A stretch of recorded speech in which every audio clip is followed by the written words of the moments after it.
हमारे स्वर्गीय पिता, हम आपका धन्यवाद करते हैं आज के इस संध्या पहर के लिए। एक बार फिर हम आपके चरणों में हैं पिता, आपसे प्रार्थना करते हैं प्रभु, आप अपने वचन के द्वारा हम एक एक से बात करें। आपका वचन जब खुलता है प्रकाश होता है, अंधकार हटता है।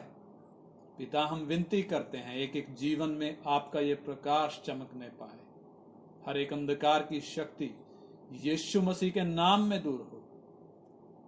आपके हाथ में सौंपते हैं पिता, यीशु मसीह के नाम में मांगते हैं, आमीन आमीन आमीन। आइए हम परमेश्वर के वचन से आज थोड़ा सीखेंगे। जब हम देखते हैं चारों तरफ मानव जाति में बहुत से संप्रदाय हैं, बहुत से धर्म हैं, इंसान के पास बहुत सारे ऑप्शन हैं,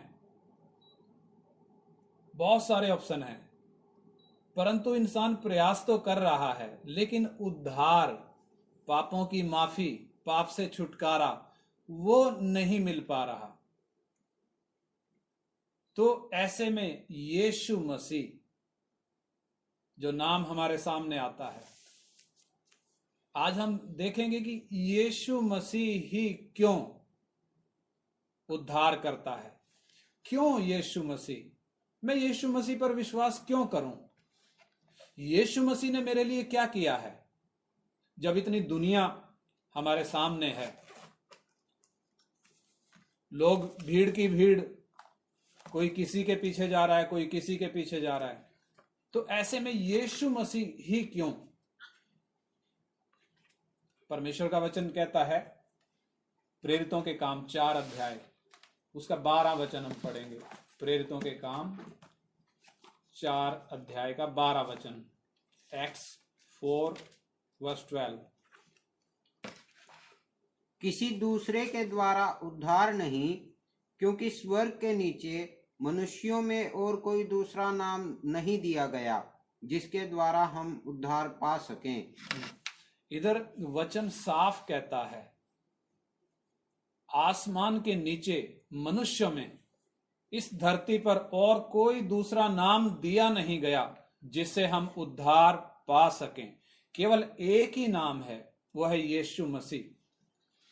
तो जब हम देखते हैं, थोड़ा बैक जाकर हम देखें, जब मनुष्य को बनाया गया, परमेश्वर के स्वरूप समानता में बनाया गया, परमेश्वर की सबसे नजदीक सृष्टि है और इंसान के लिए ही सारा कुछ बनाया गया, चाहे आकाश है, चाहे धरती है, चाहे सारी सृष्टि है, धरती के ऊपर की सारी सृष्टि मनुष्य के लिए बनाई गई है। चाहे वो जानवर हो, चाहे वो पेड़ पौधे हो, चाहे वो समुद्र हो, चाहे सूरज चांद तारे हो, चाहे पृथ्वी पर कोई भी चीज हो, सब कुछ परमेश्वर ने मनुष्य के लिए बनाया। और ये मनुष्य परमेश्वर के साथ की उस उपस्थिति का आनंद लेता था।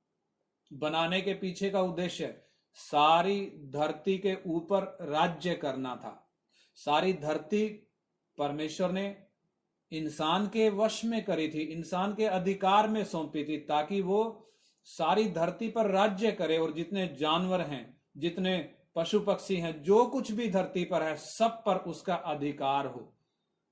क्योंकि अनंत काल में इस इंसान को राज्य करना है, परमेश्वर के साथ राज्य करना है। तो उस पर्पज को ध्यान में रखकर परमेश्वर ने जब इंसान को रचा, हम देखते हैं वो परमेश्वर के साथ चलता था, वो वफादारी से अपने काम को कर रहा था।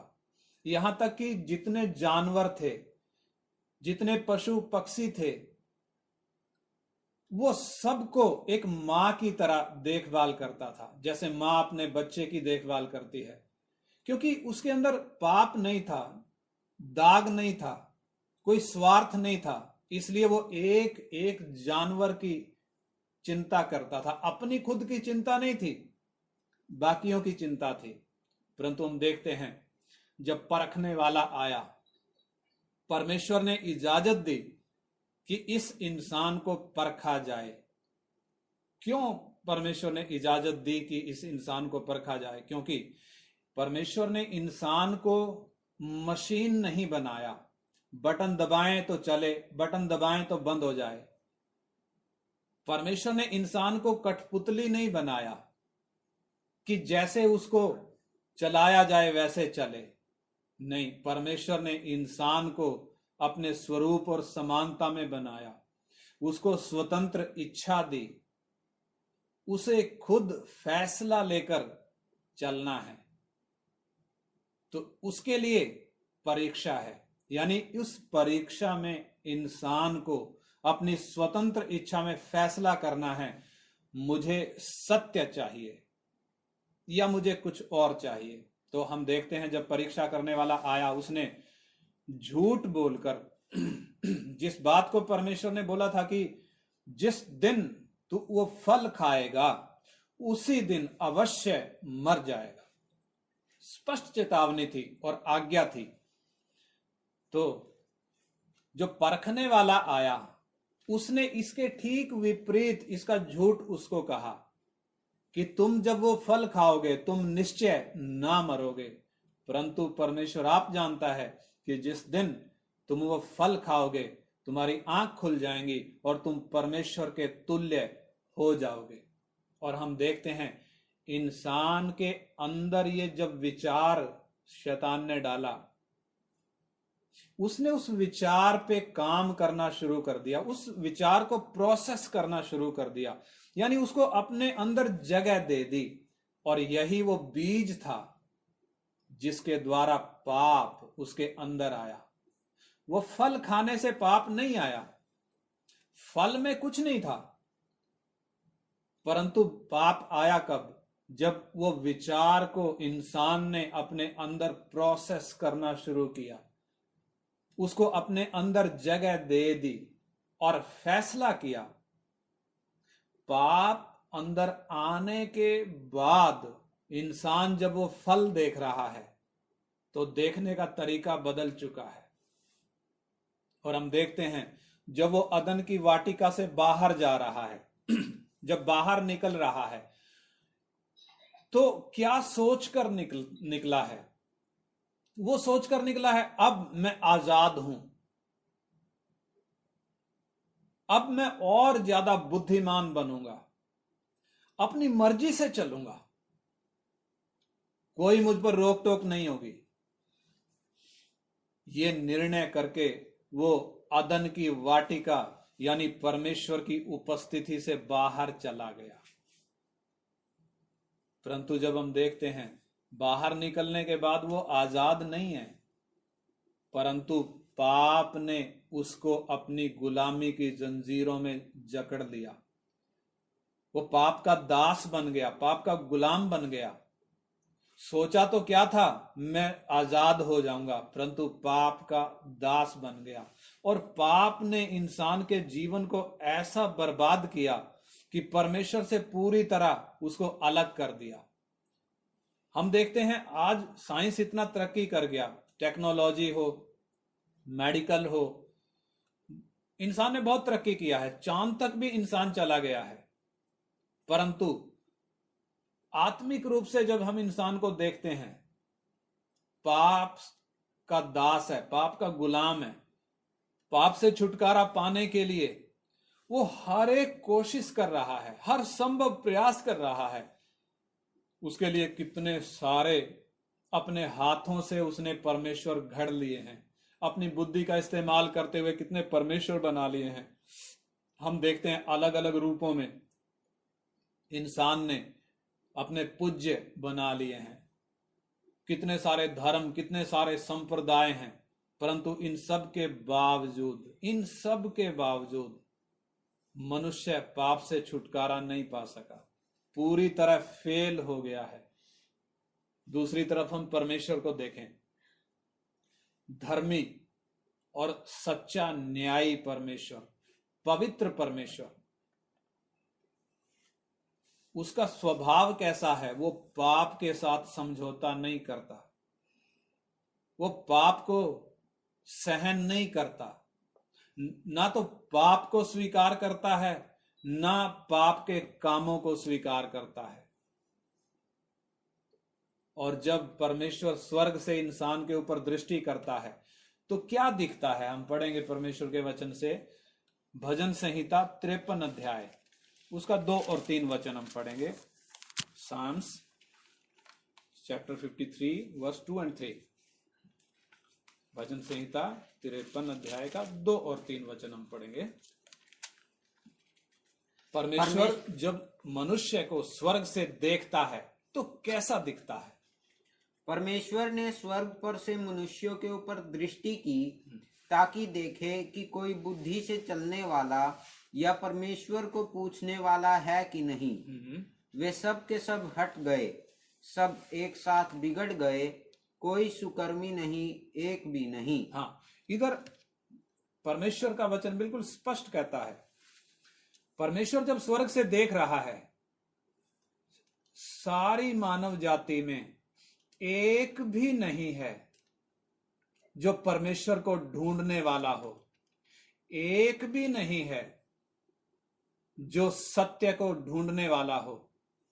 सब के सब पीछे हट गए, स्पष्ट लिखा है वचन में, सब के सब हट गए, सब पापी हैं, सब ने पाप किया है और इस पाप की मजदूरी मृत्यु है। परमेश्वर का वचन स्पष्ट कहता है। एक मनुष्य के द्वारा पाप जगत में आया और पाप के द्वारा मृत्यु आई और मृत्यु सब मनुष्यों में फैल गई क्योंकि सब ने पाप किया है। हालांकि इंसान कोशिश कर रहा है, पूजा पाठ के द्वारा, दान दक्षिणा के द्वारा, पुण्य कर्मों के द्वारा, अपने धर्म कर्म के द्वारा इंसान कोशिश कर रहा है, परंतु इंसान के ये सारे काम परमेश्वर की दृष्टि में मैले और गंदे चिथड़े हैं। यानी इंसान के अच्छे काम, इंसान की दृष्टि में जो अच्छे काम हैं वो परमेश्वर की दृष्टि में गंदे चिथड़े हैं। तो आप अंदाजा लगाइए, इंसान के अच्छे काम जब गंदे चिथड़े हैं परमेश्वर की दृष्टि में, तो इंसान के जो पाप के काम हैं, जो बुरे काम हैं, वो कैसे होंगे परमेश्वर की दृष्टि में? इंसान ने कितने गुरु बना लिए, कितने प्रभु बना लिए, कितने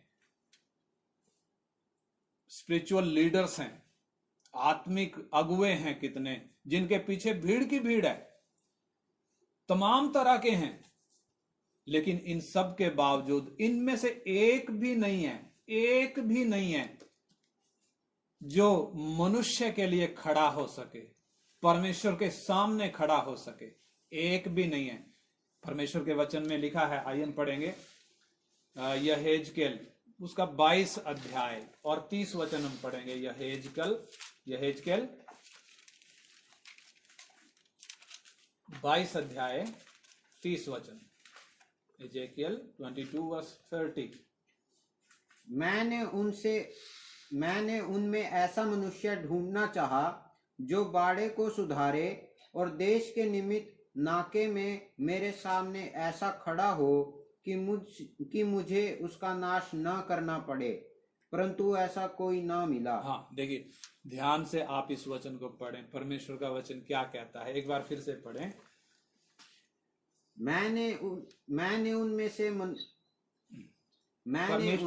परमेश्वर जब मनुष्य के ऊपर दृष्टि कर रहा है, हमने पढ़ा परमेश्वर जब स्वर्ग से देख रहा है सब पापी दिख रहे हैं। परमेश्वर कुछ ढूंढ रहा है इंसान के अंदर, इंसान जाति के अंदर एक ऐसे इंसान को ढूंढ रहा है जो नाके में खड़ा हो सके। हाँ, कैसे लिखा है?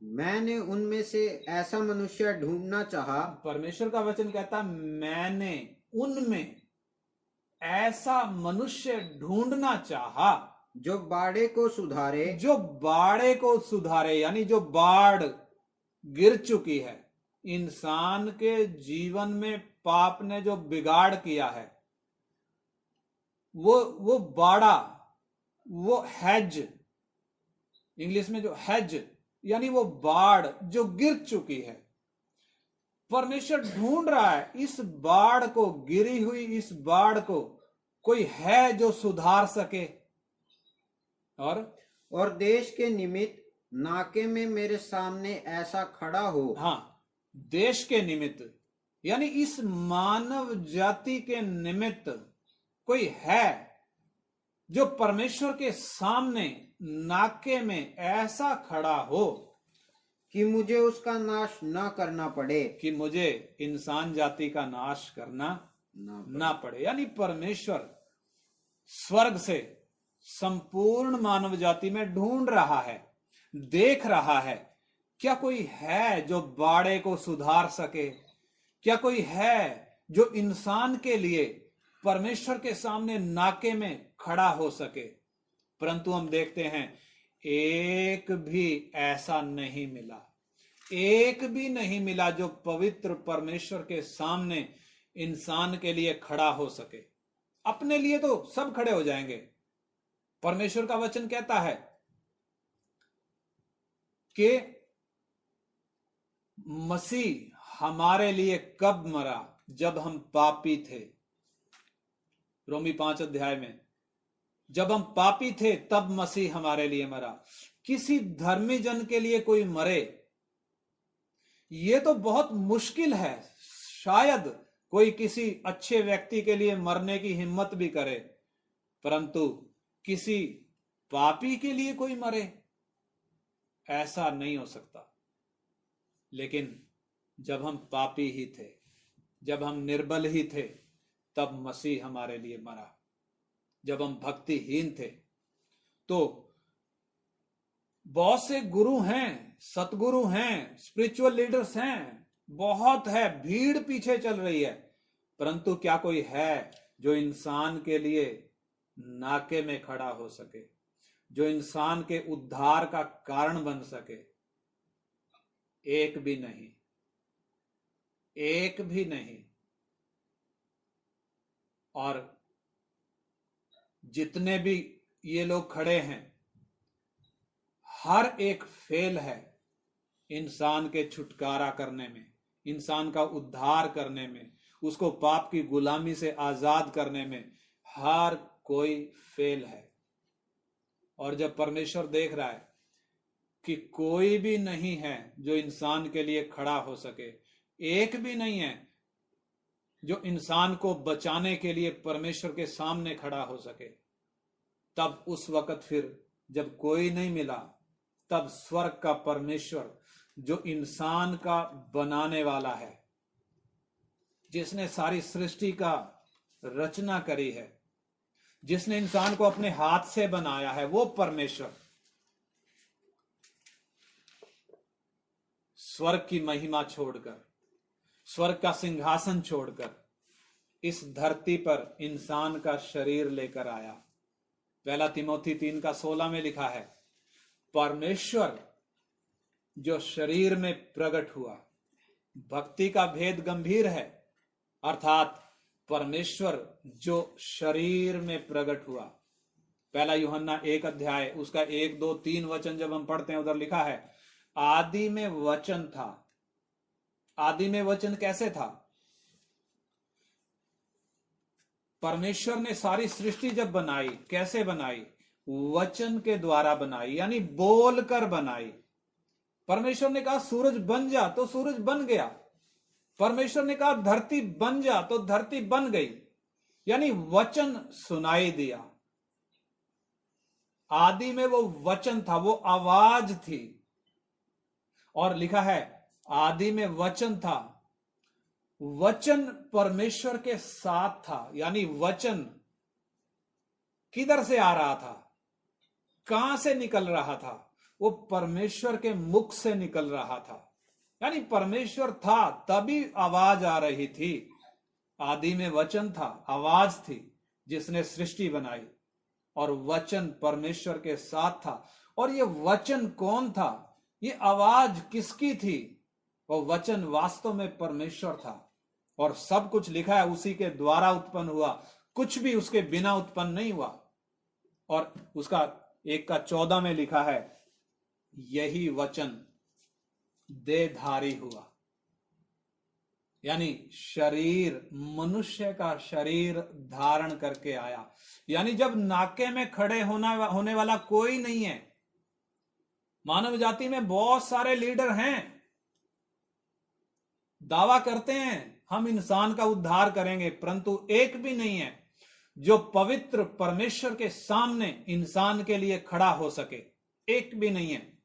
ऐसे में हमने देखा परमेश्वर शरीर धारण करके इस धरती पर आया। कौन?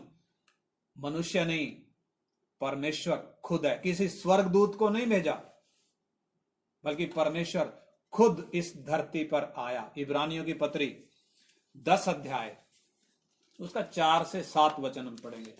इब्रानियों की पत्री 10 अध्याय 4 से 7, जल्दी से। क्योंकि यह अनहोना है। हाँ, लेकिन ध्यान से पढ़ें। क्योंकि ये अनहोना है, हो नहीं सकता कि बैलों और बकरों का लहू हाँ पापों को दूर करे। हाँ, ये हो नहीं सकता कि बैलों या बकरों का लहू पापों को धो सके, हो नहीं सकता, अनहोना है। हाँ, इसी कारण वह जगत में आते समय कहता है। हाँ, इसी कारण वो जब जगत में आया, आते समय क्या बोला? क्या इधर लिखा है? बलिदान और भेंट तूने न चाही, बलिदान और भेंट तूने ना चाही, पर मेरे लिए एक देह तैयार की। मेरे लिए एक देह यानी एक शरीर तैयार किया। होम बलियों और पाप बलियों से तू प्रसन्न नहीं हुआ। हाँ, होम बलियों और पाप बलियों से तू प्रसन्न नहीं हुआ। तब मैंने कहा, देख मैं आ गया हूँ। देख मैं आ गया हूँ। पवित्र शास्त्र में मेरे विषय में लिखा हुआ है। हाँ, पवित्र शास्त्र में मेरे विषय में लिखा हुआ है, ताकि हे परमेश्वर हाँ, तेरी इच्छा पूरी करूं। ताकि हे परमेश्वर तेरी इच्छा पूरी करूं। ये कौन है? स्वर्गदूत नहीं है। कौन है? कोई मनुष्य नहीं है, आदम की संतान नहीं है। कौन है फिर? स्वर्ग का परमेश्वर खुद है। कैसे आया? इंसान का शरीर धारण करके आया, पवित्र कुंवारी के द्वारा आया, आदम के बीज से नहीं आया।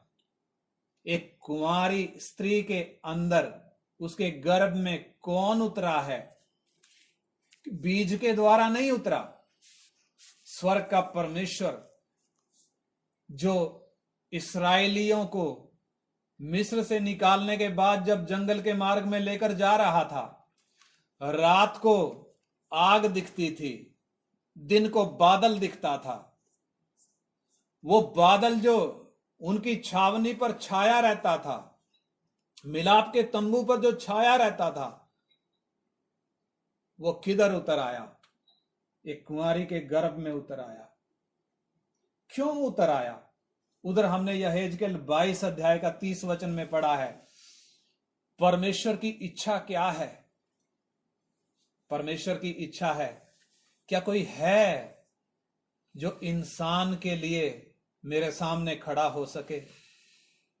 परंतु कोई नहीं मिला। तब खुद ही आते समय क्या बोल रहा है? मैं आ गया हूं, ताकि हे परमेश्वर तेरी इच्छा को पूरा करूं। कौन सी इच्छा को? ताकि कोई इंसान के लिए मेरे सामने खड़ा हो जाए, ताकि मुझे इंसान जाति का नाश करना ना पड़े। और हम देखते हैं यीशु मसीह के रूप में परमेश्वर जब इस धरती पर उतरा, देह में आकर, शरीर में आकर, वह नाके में खड़ा हो गया। नाके में कैसे खड़ा हुआ? हम जरा देखें। यूहन्ना बपतिस्मा दाता जब बपतिस्मा दे रहा था यरदन में, इस्राएली जो अपना पाप मानकर अपने पाप से मन फिराते हुए यूहन्ना से बपतिस्मा ले रहे थे, तब यीशु मसीह आया, गलील से चलकर आया यरदन पर, और यूहन्ना के सामने खड़ा है।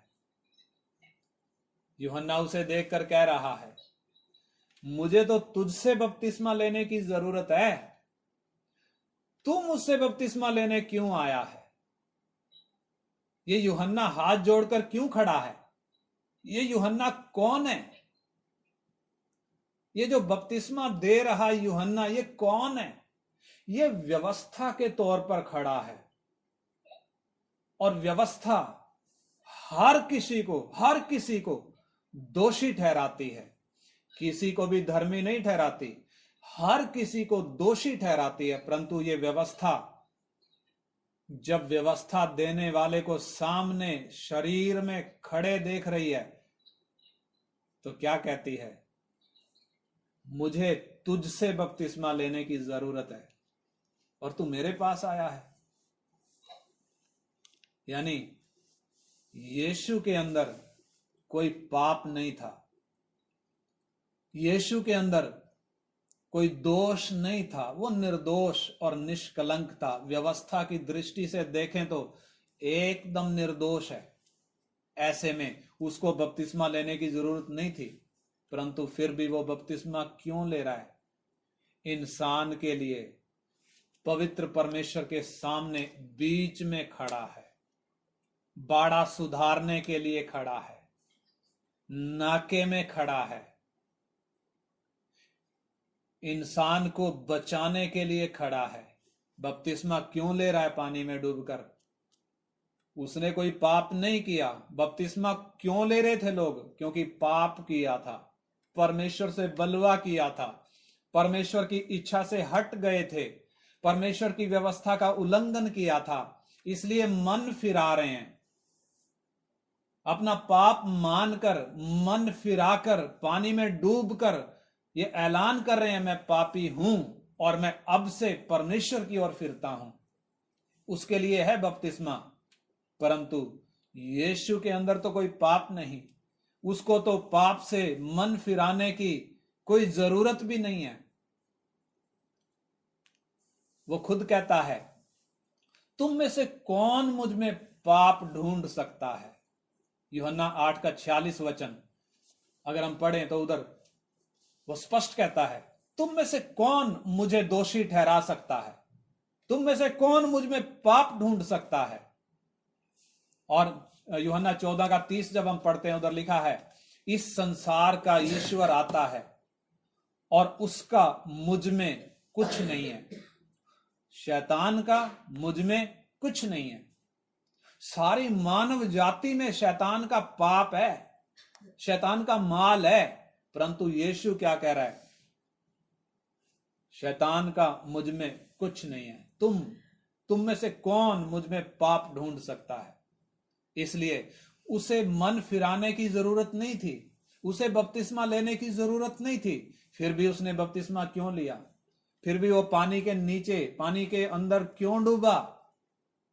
ताकि वो परमेश्वर की धार्मिकता को पूरा करे, ताकि वो परमेश्वर की इच्छा को पूरा करे, ताकि वो पापी मानव जाति के लिए बीच में नाके में खड़ा होकर उसको परमेश्वर के क्रोध से बचा सके, उसको पाप की गुलामी से छुड़ा सके। और हम देखते हैं,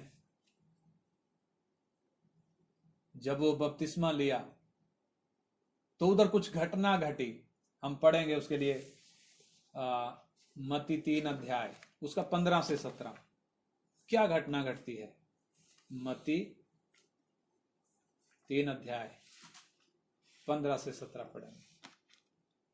यीशु ने उसको यह उत्तर दिया, अब तो ऐसा ही होने दे, क्योंकि हमें इसी रीति से सब धार्मिकता को पूरा करना उचित है। सब धार्मिकता को पूरा करना उचित है। तब उसने उसकी बात मान ली। तब उसने उसकी बात मान ली। और यीशु बपतिस्मा लेकर तुरंत पानी में से ऊपर आया। बपतिस्मा लेकर जब पानी में से बाहर आया, और देखो उसके लिए आकाश खुल गया। उसके लिए क्या हो गया? आकाश खुल गया। और यीशु के लिए आकाश खुल गया। यानी कब खुला है? अब तक जो बंद था,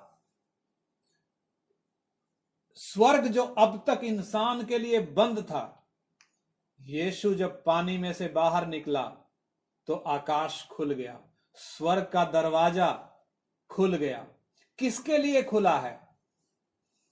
ये यीशु ने जब पानी में बपतिस्मा लिया है, देख मैं आ गया हूं ताकि तेरी इच्छा को पूरा करूं। यानी परमेश्वर की इच्छा क्या है? ये पापी इंसान पाप की गुलामी से छूटकर ये परमेश्वर से मेल कर ले, ये जिस उद्देश्य के लिए बनाया गया है वो उद्देश्य इसके जीवन में पूरा हो जाए। और यीशु ने जब बपतिस्मा लिया, पानी से बाहर निकला, स्वर्ग खुल गया। किसके लिए? इंसान जाति के लिए, मनुष्य के लिए स्वर्ग खुल गया। इसलिए यीशु मसीह कहता है द्वार मैं हूं। यूहन्ना 10 का 9 वचन जब हम पढ़ते हैं, 7, 8, 9 वचन उधर स्पष्ट लिखा है, मैं तुमसे सच सच कहता हूं, द्वार मैं हूं, जो मेरे द्वारा प्रवेश करेगा वो उद्धार पाएगा। क्योंकि दरवाजा यीशु है, उसी ने स्वर्ग का दरवाजा खोला है। और आगे क्या लिखा है? और उसने परमेश्वर के आत्मा को कबूतर के समान उतरते और अपने ऊपर आते देखा। हाँ, क्या देखा? पहली घटना क्या घटी? स्वर्ग खुल गया। दूसरी घटना क्या घटी? परमेश्वर का आत्मा कबूतर के रूप में यीशु मसीह पर उतरा है और उस पर ठहर गया है। इस घटना के द्वारा हम क्या देखते हैं? अब वो दरवाजा खुल गया है। जब परमेश्वर का आत्मा इस पापी इंसान के अंदर, जो अब तक पाप में था, अब ये पाप से छुटकारा पाएगा और परमेश्वर का आत्मा इसके अंदर वास करने के लिए आएगा। यीशु मसीह पर मैं क्यों विश्वास करता हूं? इतने सारे ऑप्शन हैं, क्यों यीशु मसीह पर मैं विश्वास करता हूं? क्योंकि एकमात्र दरवाजा वही है। मार्ग, सत्य और जीवन केवल यीशु ही है। और हम देखते हैं वो कहता है, जगत की ज्योति मैं हूं, जो मेरे पीछे हो लेगा वो अंधकार में कभी नहीं चलेगा। कोई है जो ऐसा दावा कर सके? बहुत से इस संसार में आए जिन्होंने पापियों का नाश किया। किसी ने तलवार चलाई, किसी ने भाला चलाया, किसी ने तीर चलाया, पापियों को जान से मारा, परंतु एक भी नहीं था जो पापी को पाप की गुलामी से आजाद कर सके। अब जब यीशु पानी में बपतिस्मा ले रहा है, वो दो घटनाएं जो घटती हुई दिख रही हैं, स्वर्ग का दरवाजा खुल गया, दूसरा परमेश्वर का आत्मा उस पर कबूतर के समान उतरा और उस पर ठहर गया। यानी इंसान के लिए जो सौभाग्य खुलने जा रहा है, इंसान के लिए जो उद्धार का दरवाजा खुलने जा रहा है, वो ये रास्ता है। और फिर आगे क्या लिखा है? और देखो यह आकाशवाणी हुई। हाँ, आकाश से आवाज आई, यह मेरा प्रिय पुत्र है। हाँ, यह मेरा प्रिय पुत्र है, जिससे मैं अत्यंत प्रसन्न हूँ। जिससे मैं अत्यंत प्रसन्न हूं। हम देखते हैं इधर तीन, यानी त्रिएक परमेश्वर को हम देख सकते हैं। हमारा परमेश्वर त्रिएक परमेश्वर है। उस त्रिएक परमेश्वर को इस घटना में हम क्लियरली देख सकते हैं। पिता जिसकी आवाज स्वर्ग से आ रही है, क्या कहता है? ये मेरा प्रिय पुत्र है जिससे मैं प्रसन्न हूं। और पवित्र आत्मा जो कबूतर के रूप में पुत्र यानी यीशु पर उतर रहा है, और पुत्र जो पानी में डूबकर बपतिस्मा लेकर पानी से बाहर निकल रहा है। यानी तीनों, पिता, पुत्र, पवित्र आत्मा स्पष्ट दिख रहे हैं। यानी इंसान के छुटकारे के लिए तीनों कार्यकारी हैं, तीनों एक्टिव हैं, तीनों कार्य कर रहे हैं। किसके लिए? इंसान के छुटकारे के लिए। और हम देखते हैं यीशु मसीह जो आज्ञाकारी पुत्र के समान वो नाके में खड़ा हो गया। और हम देखते हैं जब वो अदन की वो गतसमनी बाग, जब यीशु गतसमनी बाग में गया, जब उसने वो कटोरा पिया, वो कटोरा कौन सा कटोरा था? इंसान जाति के पाप का कटोरा। और जब वो पाप का कटोरा पिया, स्वर्ग की नजरें बदल गई, परमेश्वर की नजरें। अब तक ये जो प्रिय पुत्र था, अब ये प्रिय पुत्र नहीं रहा। अब क्या दिख रहा है? स्वर्ग जब देखता है तो पाप दिख रहा है, प्रिय पुत्र नहीं, पाप दिख रहा है। कारण पाप इतना भयानक है, पाप इतना क्रूर है, जिस पर परमेश्वर का भयानक क्रोध पड़ना अवश्य है। और हम देखते हैं जब यीशु को पकड़वाया गया, यीशु को जब पकड़वाया गया, ये पाप का वो भयानकता हमें स्पष्ट नजर आती है। सबसे पहली बात, परमेश्वर का क्रोध पाप के ऊपर पड़ रहा है। और दूसरी बात हम देखते हैं पाप की क्रूरता। इंसान पाप के इतना बंधन में बंध गया, पाप का इतना गुलाम हो गया कि एक निर्दोष व्यक्ति को, जिसके अंदर कोई पाप नहीं, उसके ऊपर थूक रहा है, उसको कोड़े मार रहा है, उसको ठट्ठों में उड़ा रहा है, उसको कीले ठोक रहा है, खून की एक एक बूंद निचोड़ दी। हम देखते हैं पानी मांगा, पानी भी नहीं दिया। क्यों? स्वर्ग इतना भयानक दृष्टि से पाप को देखता है। मैं और आप, हम समाप्त करने जा रहे हैं, जरा सोच कर देखें। पाप में पैदा हुए, हम में से कई होंगे जो ये वचन सुन रहे हैं, अब तक पाप से छुटकारा नहीं पाया। परमेश्वर की दृष्टि, वो पाप को देखता कैसे है? पाप के ऊपर परमेश्वर का भयानक क्रोध है। मैं यीशु पर क्यों विश्वास करता हूं? यीशु ही क्यों? क्योंकि यीशु ही है जिसने पाप बनकर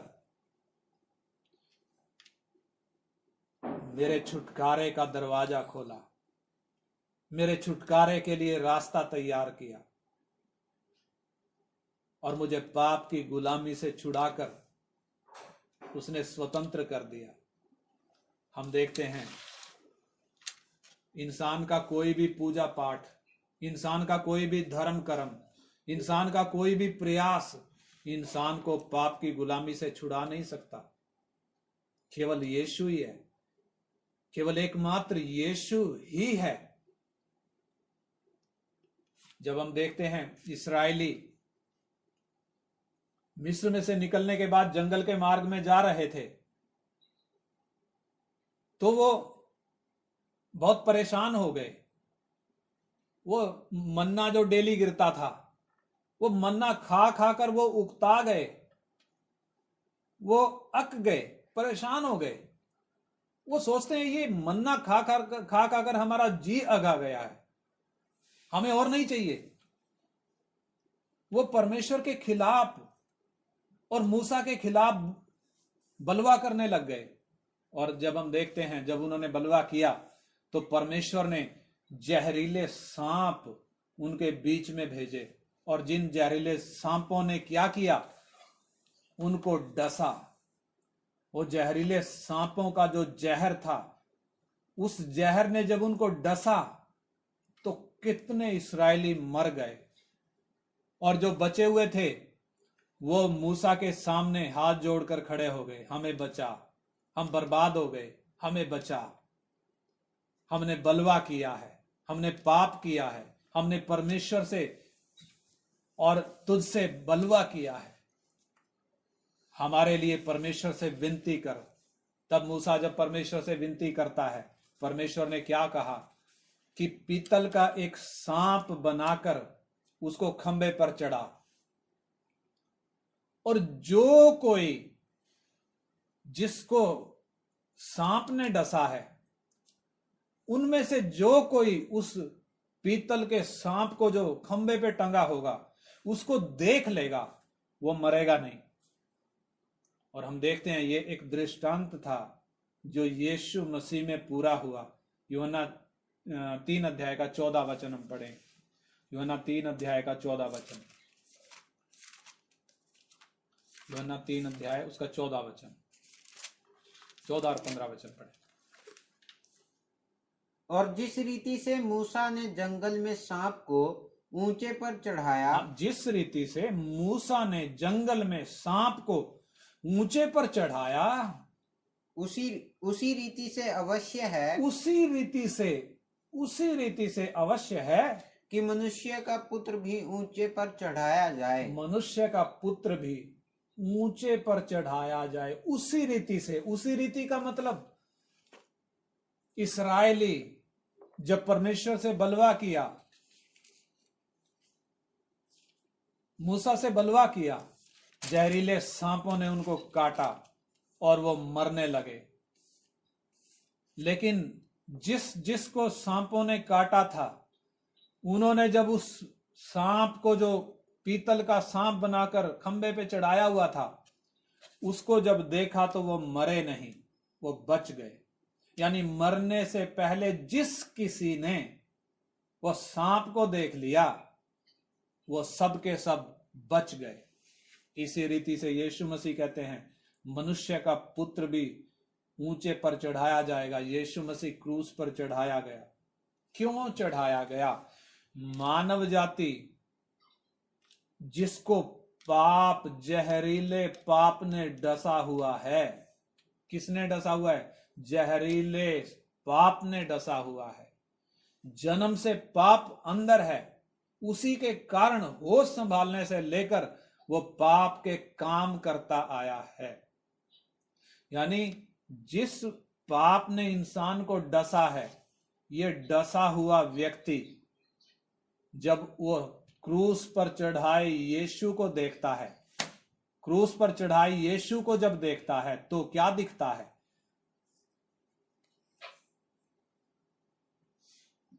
असर क्या होता है? पाप का जहर उतर जाता है। वो जो मरने वाला है, वो पाप के उस जहर से छूटकर अनंत काल तक जिंदा रहता है। हम देखते हैं यीशु मसीह को उसी रीति से क्रूस पर चढ़ाया गया जैसे उस पीतल के सांप को। यानी यीशु जो क्रूस पर टंगा है, किसका प्रतीक है? वो पीतल के सांप का प्रतीक है, यानी पाप बनकर टंगा है। और जो कोई उसको देखता है, उनमें से प्रत्येक व्यक्ति जो कोई देखता है, उस पर पाप का फिर कोई असर नहीं रहता, वो पाप की गुलामी से छूट जाता है। इसलिए केवल यीशु ही है। परंतु जब एक व्यक्ति क्रूस की तरफ आता है, हम देखते हैं कैसा होना चाहिए उसका मन जब वो क्रूस के पास आता है। जब वो व्यक्ति क्रूस के पास आता है, हम देखते हैं क्यों यीशु को क्रूस पर टांगा गया, ताकि पाप की गुलामी में पड़ा हुआ इंसान पाप से छुटकारा पा सके, पाप की गुलामी से आजाद हो सके। और हम देखते हैं जैसे सांप जो ऊंचे पर चढ़ाया गया था, उसको जिस किसी ने देखा, उधर वचन में लिखा जिस किसी ने देखा वो बच गया। ऐसे ही जब क्रूस के पास एक व्यक्ति आता है, तो क्या स्वीकार करना है? उसे स्वीकार करना है जैसे वो इस्राएलियों ने स्वीकार किया था, हमने परमेश्वर के विरोध में और मूसा के विरोध में पाप किया है।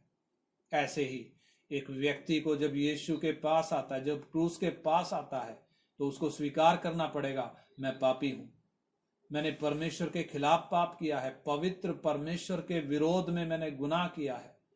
और दूसरी बात, पाप के कारण मैं नाश हो रहा हूं, क्योंकि पाप की मजदूरी मृत्यु है। यह मृत्यु शरीर की मृत्यु केवल नहीं है, बल्कि अनंत काल की मृत्यु है, जिससे इंसान अनजान है। वो तो शरीर की मृत्यु को ही मृत्यु समझ के चल रहा है, परंतु मृत्यु क्या है? परमेश्वर से अलग होना। अनंत काल के लिए इंसान परमेश्वर से अलग हो जाएगा यदि उसका उद्धार नहीं हुआ। और हम देखते हैं उसे क्या स्वीकार करना है। तीसरी बात, उसे स्वीकार करना है कि मैं अपने किसी तरीके से बच नहीं सकता, परमेश्वर का यह तरीका ही मुझे बचा सकता है। यानी ये क्रूस पर टंगा हुआ यीशु ही मेरे पापों का वो प्रायश्चित है। इसलिए आइए हम अपने जीवनों को जांच कर देखें। मैं कौन से यीशु के पास आया हूं? आजकल दो यीशु हैं। मैं फिर कहता हूं, दो यीशु हैं, दो सुसमाचार हैं। मैं कौन से के पास आया हूं? आजकल दुनिया भीड़ की भीड़ कौन से यीशु के पास है? वो यीशु जो चंगा करता है, वो यीशु जो आशीष देता है, वो यीशु जो नौकरी देता है, जो मकान देता है, जो दुष्ट आत्मा को निकालता है। परंतु पौलुस कहता है हम क्रूस पर चढ़ाए हुए यीशु का प्रचार करते हैं। कौन से यीशु का? चंगा करने वाले यीशु का नहीं, क्रूस पर चढ़ाए हुए यीशु का प्रचार करते हैं। क्योंकि क्रूस पर चढ़ाया हुआ यीशु ही एक व्यक्ति के छुटकारे का कारण है। जो यहूदियों के लिए ठोकर का कारण है, अन्य जातियों के लिए मूर्खता है, परंतु उद्धार पाने वालों के लिए परमेश्वर की सामर्थ है। इसलिए आइए हम अपने जीवनों को जांच कर देखें, मेरा जीवन कैसे, क्या मैं उस क्रूस के पास आया हूं, आई हूं? क्या मैंने अपना पाप माना है, या क्या मेरा पाप से छुटकारा हो गया है? मैं क्यों यीशु पर विश्वास करता हूं? मैं क्यों यीशु पर विश्वास करती हूं? क्या इसलिए कि वो चंगा करता है, वो आशीष देता है? क्या इसलिए नहीं कि वो मेरे पापों का प्रायश्चित बना, मेरे प्राणों की उसने छुड़ौती दी? मुझे जिसको पाप ने डसा हुआ था, उस क्रूस को देखकर, क्रूस पर टंगे हुए उस यीशु को देखकर मेरे अंदर जो जहर फैला था वो जहर निकल गया, वो जहर हट गया। आइए हम अपने जीवनों को जांच कर देखें, क्या मेरा छुटकारा हो गया? क्या पाप से, पाप की गुलामी से, क्रूस की ओर देखने के कारण मेरा छुटकारा हो गया? आइए हम अपने जीवनों को जांचते हुए प्रार्थना करें, उस क्रूस की ओर ताकें, क्रूस पर चढ़ाए हुए यीशु की ओर ताकें, अपने गुनाहों को मानकर, अपने पापों को मानकर जो हमने परमेश्वर के विरोध में किए।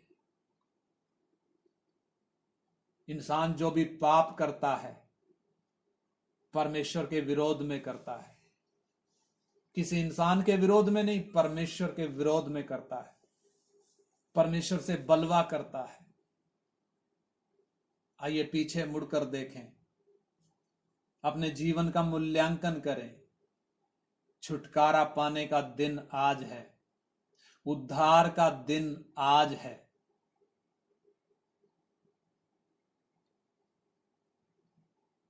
पाप ने मानव जाति का कैसा विनाश किया है। जब हम समाचार सुनते हैं, जब हम अखबार पढ़ते हैं,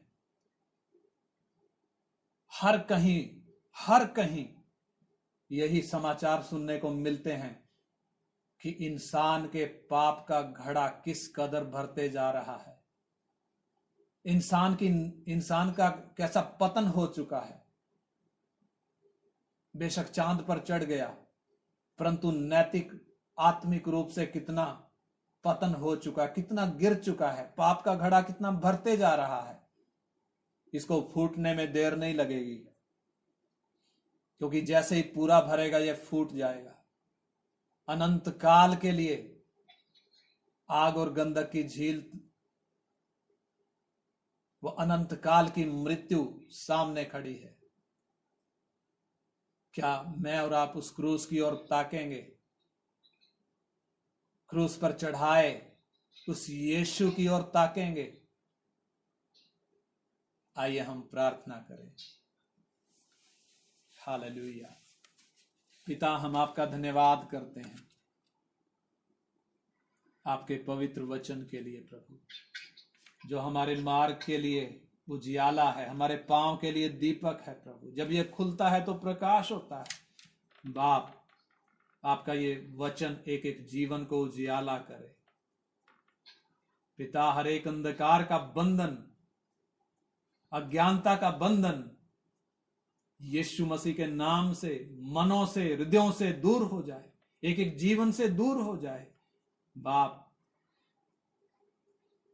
उस क्रूस की ओर एक एक जन को ताकने के लिए, अपने पाप का अंगीकार करने के लिए, और प्रभु पाप की गुलामी से छुटकारा पाने के लिए और अनंत जीवन में प्रवेश करने के लिए बाप आप मदद करें।